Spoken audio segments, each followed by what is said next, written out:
Pernah nggak sih kamu lagi isi bensin, entah itu Pertalite atau solar, terus mikir, kok harganya bisa kerasa ditahan murah banget ya sama pemerintah? Nah, di balik struks SPBU yang kamu pegang itu, sebenarnya ada cerita panjang. Kenyataannya, Pertamina itu nombokin selisih harganya duluan loh, baru habis itu mereka ngirim tagihan laksasa ke negara. Hari ini kita bakal bongkar habis-habisan mesin tersembunyi APBN yang bikin harga bensin murah ini bisa kejadian. Yuk kita mulai.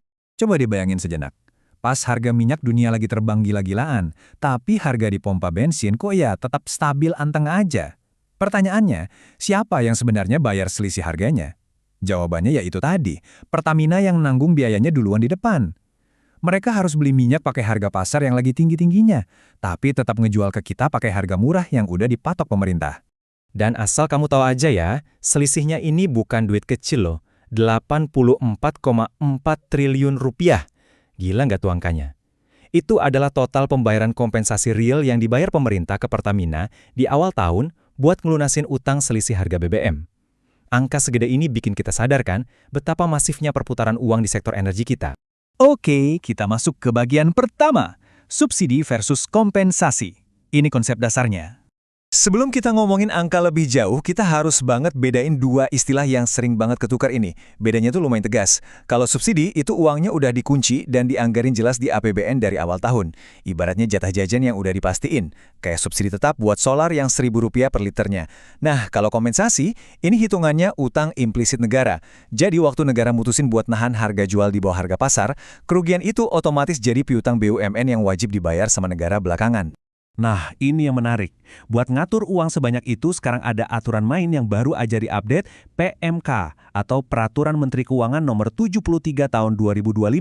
Aturan ini tuh ibarat buku panduan pamungkas yang ngatur sedetil-detilnya gimana utang raksasa tadi dihitung, dicek, sampai akhirnya dicairin dengan aman. Ini benar-benar terobosan tata kelola yang super positif buat jaga kesehatan dompet negara kita. Lanjut ke bagian kedua, rumus matematika, energi negara. Kita lihat nih, hitung-hitungannya. Kalau dilihat-lihat, rumusnya tuh sebenarnya simple dan logis banget. Dana kompensasi BBM itu sama dengan selisih harga dikali volume. Intinya gini, pemerintah ngitung selisih dari harga keekonomian real, dikurangin harga patokan di SPBU, terus dikaliin sama persis berapa liter bensin yang udah kejual ke masyarakat. Sederhana kan? Eits, tapi tunggu dulu. Negara nggak bakal asal ngasih cek kosong gitu aja. Setiap liter bensin yang diklaim itu wajib banget diverifikasi ketat sama BPH Migas. Dan pelacakannya itu berlapis loh, mulai dari ngetrek ujung selang atau nozzle di SPBU, sampai ada audit keseimbangan material, yaitu ngitung presisi stok awal ditambah penerimaan, terus dikurangi stok akhir. Pokoknya dipastiin nggak ada satu tetes pun yang luput dari pantauan. Hal yang sama juga diterapin buat listrik yang nyala di rumah kita tiap hari. Khusus buat PLN, hitungan kompensasinya itu diambil dari jarak antara tarif tenaga listrik yang biasa kita bayar, dikurangi biaya pokok penyediaan plus margin yang wajar. Habis itu, semuanya dikali sama volume penjualan tegangan listriknya. Ya, emang sih matematika buat PLN ini kerasa sedikit lebih teknis. Negara benar-benar minta audit yang super rinci buat variabel-variabel rumit, kayak susut jaringan, sampai seberapa efisien konsumsi bahan bakar di pembangkit listriknya sebelum dananya bisa cair. Ribet banget, tapi kerumitan ini tujuannya cuma satu, mastiin efisiensi tingkat tinggi biar nggak ada duit negara yang bocor sepeser pun. Masuk ke bagian ketiga, skema pencairan aturan 70-30. Gimana aturan ini bisa jadi penyelamat arus kas BUMN? Dulu tuh, kasihan banget BUMN energi kita. Mereka sering harus nunggu audit tahunan yang prosesnya lama banget, cuma buat dapat uang mereka balik. Efeknya apa? Mereka terpaksa mikul utang triliunan yang bikin kas operasional megap-megap dan harus bayar bunga tinggi.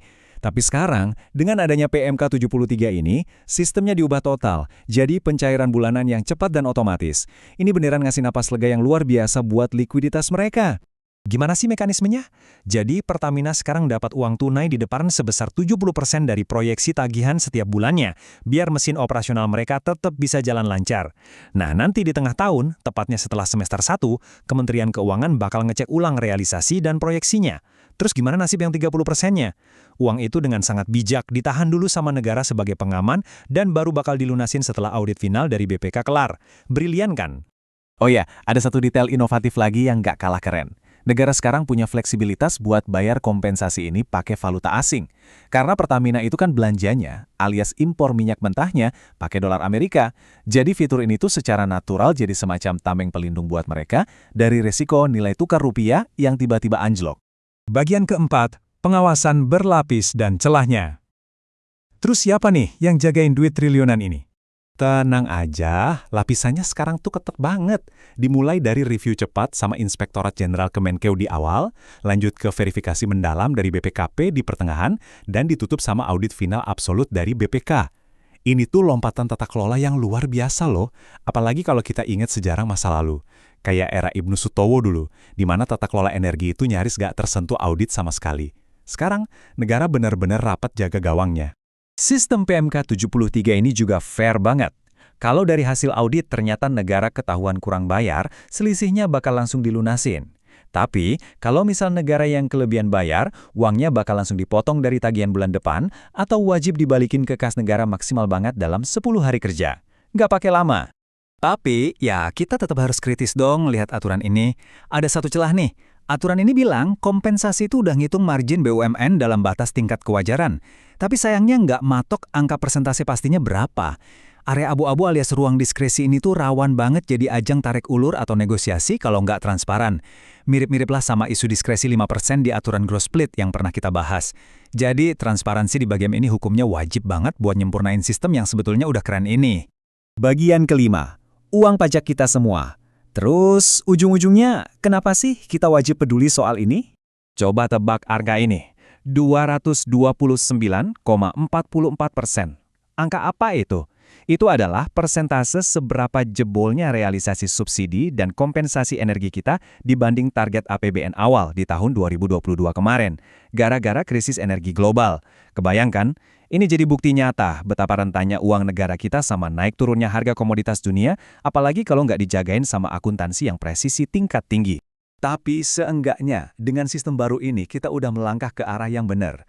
Kayak yang dibilang sama Direktur Keuangan Pertamina, Ibu Emma Sri Martini, PMK 73 ini bakal memperkuat likuiditas operasional perusahaan ke depannya, sekaligus tetap ngejaga ketersediaan ruang fiskal negara.